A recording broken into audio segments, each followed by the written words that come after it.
It was 2007 when David Sulzer got the call. Said, where do I sign and when do I show up? Sulzer had volunteered to donate his kidney and learned that he was a match for a special recipient. It was all that I can do to give a kidney to my mother. But the celebration was tempered by the reality that his father was on dialysis and was also waiting for a new kidney. When they were rolling me into surgery, I told my dad, hey, you could have the other one if you want it.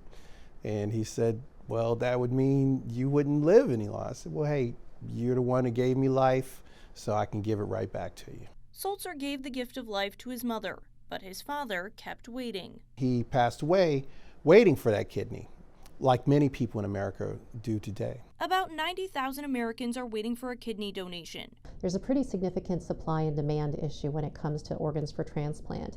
Living donors are a critical part of our strategy to get more people transplanted, to give kidney patients that second chance at life. A major obstacle to more people becoming living donors is financial. There's out-of-pocket costs associated with being evaluated.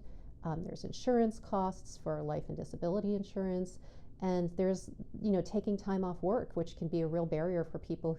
The HOLD Act would change that. It's a bipartisan bill led by Representatives Jay Obernolte of California and Susan Del Bene of Washington State to expand the number of living donors who qualify for wage, travel, and caregiver reimbursement. Currently, the combined income of the donor and the recipient cannot exceed roughly $51,000 a year for the donor to qualify for the benefit. It makes no sense to include the income of the recipient in this calculation. That has nothing to do with whether or not the organ donor is going to be able to make ends meet in donating the organ. And so that's what this bill does. We are hopeful that this would help increase the number of people who are willing to step forward and donate a kidney. The bill has bipartisan support and is making its way through Congress. Sulzer became a patient advocate who helps those needing a kidney donor and counsels those considering a donation. His mother has since passed away, but he knows the lasting effect organ donation can have on a family. We don't want someone to die so that someone else can live. It was not like a donation. It's just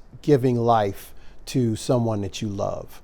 And it really was that experience. For more information on living organ donation, visit organdonor.gov. In Washington, Cassie Simeon, Spectrum News.